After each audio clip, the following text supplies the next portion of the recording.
of a retro throwback livery, Very and much so.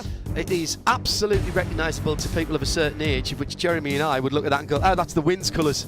And in fact, that's the Winds colours. And it is. It's even got the gold on the inside of the wheels Yep. to complete the throwback livery. Brilliantly done.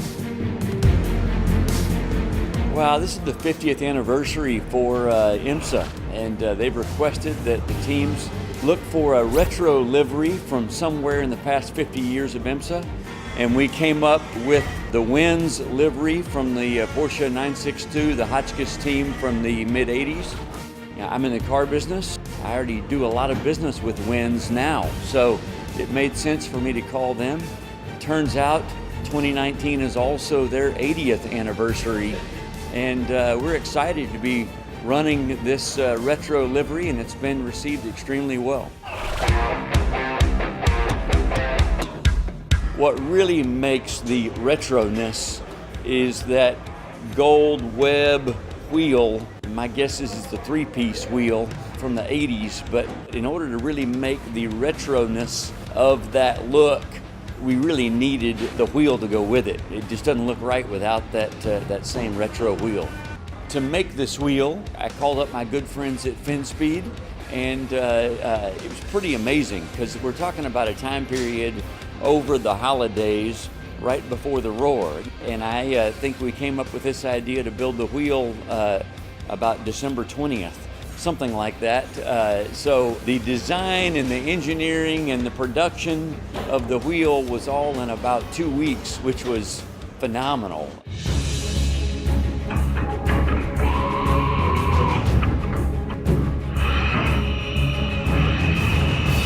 All of our raw material that we start with, it's very difficult to produce a wheel that even looks like this. It was truly a new project for us. Really the biggest challenge, I guess, was just the time frame, the 2 weeks, and the new design, getting that all done real quick was pretty tight.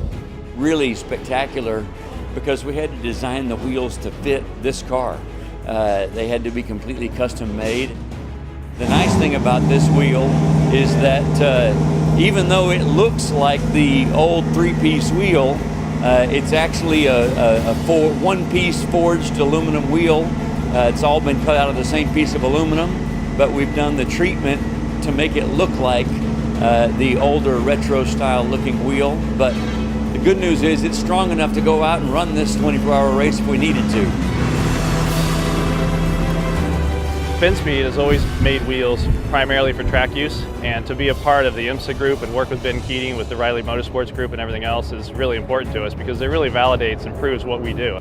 My first racing fanboy action was watching the 962 in the 80s with Derek Bell and Al Holbert with those type of wheels on it, and so working on that was awesome, and then seeing how people react to it here, that the car really stands out with that livery and the wheels. That's really cool to see. These are fun projects for us because you always want to push your people and get them out of their comfort zone, and this sure as heck does that.